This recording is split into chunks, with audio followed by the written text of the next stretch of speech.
I want to differ very radically from what seems to be the general view. My view is I am suspicious of people whose main background come from commercial banking. Because central banking is about policy. It's not about marketing. It's not about seeking profit. It's about getting monetary policies right with clear focus on specific microeconomic objectives. Whether it is job creation, stabilizing a price regime, exchange rate regime, inflation regime, all of that. When listening to the CVs, people who have managed banks that have gone into liquidation, that cannot be used as positive in their favor. The truth has to be told. I am not suggesting that any one of them is responsible. I'm saying a doctor who parades the number of people who died under his care cannot forward that to me as a CV for me to appoint him as a surgeon general. I just need them to take note of that. That what we do in our small places of work, whether they survive or fail, goes to our credit or discredit.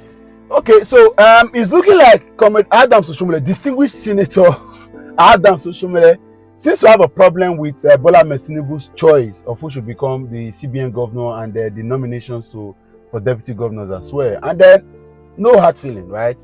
It's okay for him to be in the party and see that maybe these guys that have been nominated do not have the kind of requisite history, skills, capacity to be able to turn the economy of this country around. And I respect him for that.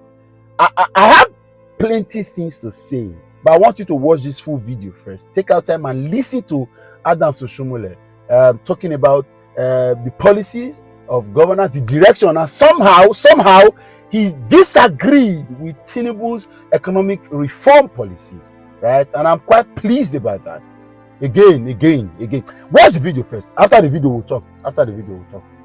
However, sir, I think at the heart of our problem, and I need their views on this, is that the immediate past management of the bank emphasized their autonomy. But in the real world of macroeconomic management, every agency's activity rub off on another agency. There can be no autonomy from monetary authority such that they do not interface with the fiscal authority. And even these two, in my view, if they do not relate with the Ministry of Trade and Commerce, because the challenge we deal with now is, at least to everybody here, everybody seems to have submitted completely to the so-called market forces and rely on the invisible hands of Adam Smith to regulate and determine the value of the Naira. It is now clear, after Babangida started this devaluation, that the Naira, the market forces can never stabilize the Naira. The state must intervene. Interest rate cannot be at 20%, 25%, and you are expecting the manufacturing sector to grow that require long-term investment, or investment that require long-term gestation period, borrowing at 20%. Even if you are a drug dealer, you will find that those dealing with drug in some other part of Latin America will be more competitive. So I think that there is need for a complete thinking outside the box. When the West celebrates our free market, no control, and so on, I'm always suspicious. When they come for us that we are doing the right thing, the state is withdrawing, less regulations, at a time when we can see that even at the time of world trade, nation states are negotiating with other nation states to have specific trade relationship. So I feel we need this new team. We need this new team to completely think outside the box, and I will expect on this occasion, Mr. President, that all the things that many of our colleagues have spoken to, including my dear brother Ojekalu, if we allow Nigerians to import everything without restriction, and you have limited Naira dollars available, the Naira will continue to suffer devaluation. Our best time that you refer to, Mr. President, when you reminded us of a time where 1 naira was 1.5 US dollars. I was a very proud worker in the textile factory. In those days, government under the policy of backward integration prohibit manufacturers from importing certain items. Even some textile fabrics were prohibited because the game of competition presupposes equality and a level playing field. You cannot ask a featherweight champion to go and engage a heavyweight champion in the name of competition. Nigeria needs specific tools to protect industries at home and not pretend that a man with 1 leg can compete in a race with a man with 2 legs. We need a complete radical shift. We don't need the West to clap for us. We need Nigerians to clap for us. So I want these bankers, and also I've heard you very much. When I was in trading, we trouble each other somehow when you were in Lagos. And even now, we will trouble you. So that this president succeed, we need to keep interrogating our assumptions and ensure that we are not copying Washington, all this international finance capital. It is their interest. There is no such thing as common interest.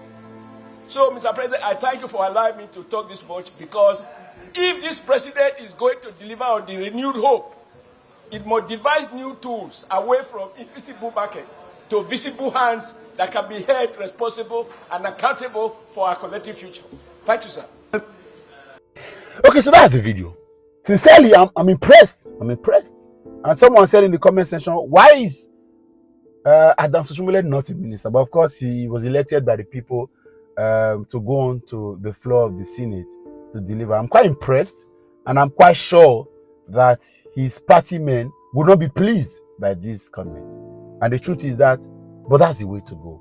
The fact that you support a party, or you belong to a party, you support someone, doesn't mean that you agree with them all the time. I'm impressed that Comrade Adams Oshiomhole can stand on the floor of the Senate and contest the nomination idea, capacity, skills, history, CV of the guys that his president has sent for approval in the Senate. I'm quite impressed. And I'm also, if you listen to that speech, we also notice that somehow he disagreed with the economic reforms plans and programs of the current administration. He says we should Nigerianize our solution. And of course, who is currently seeking for economic revolution from the West? Who is currently wanting to please the West? Who is currently his president? So if he says we should look for indigenous solution or solutionists to grow our economy, we should begin to focus more on the naira rather than continuous trade. And of course, that was what Peter Obi insisted on. Consumption to production, because it's simple, it's layman. Consumption is ending the idea of bringing everything from abroad into this country and then focusing on production. By production, it means that we will not be using this country just like how China is. They have called themselves the factory of the world. Begin to grow, develop, manufacture our things, and then we can sell to the world. You use our naira. We do not have to now begin to scrabble, because oh God, there is nothing this country is selling to the world. And that's how that guy Bongoli was shouting commodification of the naira using cassava. Quite frankly, that's the way to go. Unfortunately, he chose cassava, but I don't know how valuable cassava is to the world. Maybe we can look at other cash crops, rubber, and a couple of other cash crops that will be more cocoa, that will be more important to the world rather than cassava, right? But then that's the way to go if we really want to develop this country. Tinubu must stop doing this globetrotting and concentrate. By now, I expect the president to be visiting sites of manufacturing in this country, visiting locations, visiting raw material zone, deposit. But what does he know? Did they even plan to change this country? No, we want to be president at all. Emi Lokan, Yoruba Lokan. See him now. That's what Oshiomhole is saying now. 4 months in power, you are yet to visit the deposit. Look at the opportunities we have in solid minerals. So we can begin to look at that, the natural resources. What are we exporting? Nothing virtually. We want to go and export peace and security to Niger when we don't have anything we are selling. The naira can only get strengthened when this country is exporting it, and we can do business with our naira. But now the forces of demand and supply is affecting everything, and currently the dollar is shrinking the naira by the day. Thank you, Oshiomhole. Even though I don't like you, and then you have shown to become a two-sided mouth in recent times after you left activism and went to politics. But I'm impressed by this submission. I hope you continue, and I hope they listen too. I hope they listen. When I share this video, my people, right? We are sharing this video so that we can use this as a testament in future. We are saying, was this was this conversation ever taken further? Did the CBN ever improved? Because this is a honest counsel from a Nigerian, irrespective of his political clan, so to speak. So let's share this video and let it go around as much as we can. Thank you. I'll catch you some other time.